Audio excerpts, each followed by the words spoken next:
아멘. 오늘도 하나님의 은혜로 새로움을 입는 우리 성도님들 되시기를 주님의 이름으로 축원합니다. 오늘 우리가 함께 읽은 말씀은 하나님의 진노로 시작해서 하나님의 진노로 마무리 짓고 있다라는 것들을 보게 됩니다. 하나님의 진노로 인해 시인은 깊은 슬픔을 노래하고 있습니다. 13절에서 이렇게 말하고 있습니다. 무엇으로 내게 비유할까? 진노로 인하여서 그 당하게 되는 고통이 너무나도 크기에 그것은 그 무엇으로도 비교할 수 없고 묘사할 수 없다라고 그렇게 이야기를 하고 있는 것입니다. 그 참담함이 참으로 극치에 다다랐다라고 하는 것이지요. 그 비참함을 20절에 보십시오. 너무나 기근에 시달려서 여인들이 자기가 낳은 아이들을 먹고 있다고 합니다. 그리고 하나님을 섬기던 제사장들과 선지자들이 주님의 성소에서 죽임을 당한다라고 하지요. 상황이 이렇다라고 한다라면은 일반 백성이 당하게 되는 일 역시 보통 심각한 상황은 아닐 것입니다. 5절에서 보니 주께서 원수와 같이 되어서 그렇게 이 남유다 이스라엘을 삼키셨다라고 합니다. 사랑이신 하나님께서 어찌 원수와 같이 이리 유다를 대하실 수 있겠습니까? 또한 하나님의 백성은 그 사명이 어떠합니까? 그들을 통하여서 하나님의 그 복된 역사가 흘러가도록 그렇게 하나님께서 그 백성을 정하셨습니다. 그러나 그들은 도리어 비난과 비웃음을 주변 나라로부터 당하게 되고 말지요. 어찌하여 유다는 이런 모습에까지 이르게 되었을까요? 그 이유를 14절에서 볼 수가 있습니다. 내 선지자들이 내게 대하여 헛되고 어리석은 묵시를 보았으므로 내 죄악을 드러내어서 내가 사로잡힌 것을 돌이키지 못하였도다. 그들이 거짓 경고와 미혹하게 할 것만 보았도다. 이것이 바로 남유다의 치명적인 죄였습니다. 그들은 하나님의 말씀을 듣고 하나님의 말씀을 따르지 않았습니다. 도리어 거짓 선지자에게 미혹이 되었던 것이지요. 그래서 더욱 자신의 잘못을 보지 못하고 있었던 것입니다. 하나님의 말씀을 귀하게 여기지 않았습니다. 그들은 하나님의 말씀을 듣기보다는 자기 길을 즐겁게 하는 이야기들을 듣기를 더 좋아했다라고 하는 것이죠. 그래서 진리의 말씀을 전하는 선지자보다 인기에 영합하는 거짓 선지자의 말을 더 좋아했던 것입니다. 하지만 이러한 잘못은 그 당시에 남유다에게만 있었던 그런 문제는 아닙니다. 디모데후서 4장 3절과 4절에서는 이렇게 말하고 있지요.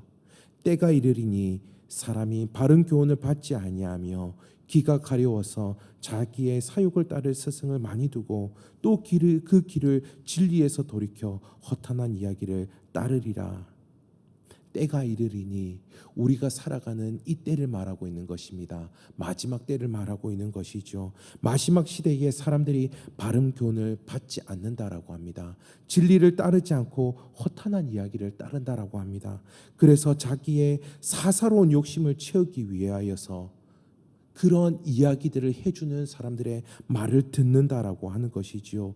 진리를 떠나서 자기를 위하여서 자기를 즐겁게 해줄 이야기에 귀를 기울이고 있는 것입니다. 언제부턴가 우리 사회의 여러 강연들이 미디어와 매체를 통하여서 수많이 쏟아지고 있는 것들을 보게 됩니다. 그리고 사람들은 그것들을 들으며 단지 정보를 얻는 것들을 넘어서서 깨달음을 얻게 되고 거기서 자기의 삶의 기준과 표대로 삼는 것들도 보게 되었습니다. 사람들은 자신의 구미에 맞는 이야기들을 너무나 쉽게 들을 수 있습니다. 그리고 많은 사람들이 그것들을 찾고 있습니다. 하지만 진리의 말씀인 성경은 어떤가요? 사슴이 시냇물을 찾기에 갈급함과 같이 하나님의 말씀을 찾고 구하는 이들은 얼마나 될까요? 이 세대는 진리에 굳게 서지 않으면 안 됩니다. 그렇지 않으면 진리에서 멀어지는 것은 시간 문제다라는 것들을 보게 됩니다. 우리는 오늘 말씀을 통하여서 진리를 업신여긴 데 대한 그 대가가 얼마나 큰지를 확인해 보게 됩니다. 말씀이 우리에게 경책하기도 하고요. 또 말씀이 때로 우리의 구미에 맞지 않기도 합니다. 또한 말씀을 받아들이고 말씀을 소화하기에 딱딱하게 느껴질 수도 있을 것입니다.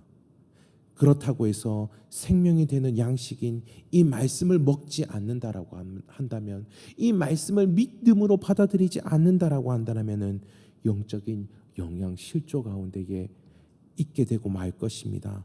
자기에게 듣기 좋은 소리만 듣다가 결국에는 무너져 버리고 마는 것이죠. 종종 하나님과 그 백성을 목자와 양으로 비유합니다.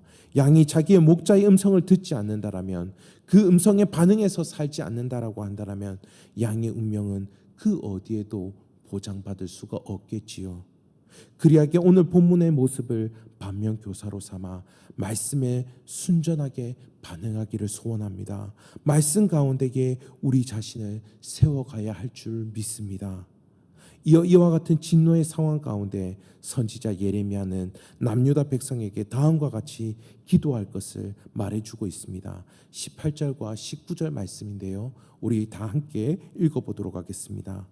그들의 마음이 주를 향하여 부르짖기를 딸 시온의 성벽아, 너는 밤낮으로 눈물을 강처럼 흘릴지어다. 스스로 쉬지 말고 내 눈동자를 쉬게 하지 말지어다.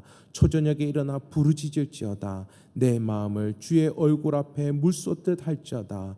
갓길 어귀에서 주려 기진한 내 어린 자녀들의 생명을 위하여 주를 향하여 손을 들지어다 하였도다.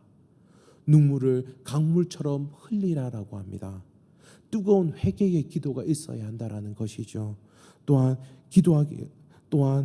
초저녁에 일어나 부르짖으라고 합니다. 잠이 들기 전에 깨어서 기도하라고 하는 것이죠. 그리고 마음을 쏟아서 기도하라고 합니다. 전심을 다하여서 기도하라고 하는 것입니다. 또한 손을 들어 기도하라고 합니다. 자기 자신을 하나님께 전적으로 바치며 그렇게 기도하라고 하는 것입니다.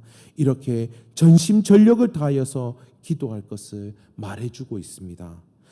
이는 우리가 전심전력으로 기도하면은 그 기도 때문에 응답이 이루어진다라는 말은 아닙니다. 징계하시는 분이 하나님이시라면은 용서하시고 다시 일으켜 세워주시는 분도 하나님이시기에, 그래서 그 하나님께로 나아갈 것을 강하게 권고하고 있는 것입니다. 그 하나님께 나아가서 그 하나님께 내 마음과 내 힘을 다하여서 그렇게 기도하라고 하고 있는 것이죠. 우리는 오늘 하루를 살아가면서도 하나님을 기억하며 하나님께 나아가는 것이 쉽지 않은 것들을 경험하게 됩니다. 야생의 본능을 가진 야수가 아무리 길들여져도 자신의 그 본성을 감출 수 없는 것처럼 말이지요. 하나님께 나아가지 않고 우리의 본성대로 행하려 할 때가 있습니다. 그렇게 하나님께 나아가기 위하여서 우리의 본성을 거슬러야 합니다. 그렇게 하나님께 나아가는 열심을 가지고 있어야 됩니다. 왜냐하면 하나님만이 우리를 받아주시기 때문이죠. 하나님만이 우리를 온전케 해주시기 때문입니다. 마치 우리는 우리의 주관으로 우리의 삶을 살아가는 것처럼 지냅니다. 그러나 기도 가운데에 전심전력으로 나아가는 시간을 통해 하나님의 통치를 온전히 경험하게 될 것입니다. 그리고 진리의 말씀으로 우리를 세울 수 있을 것입니다.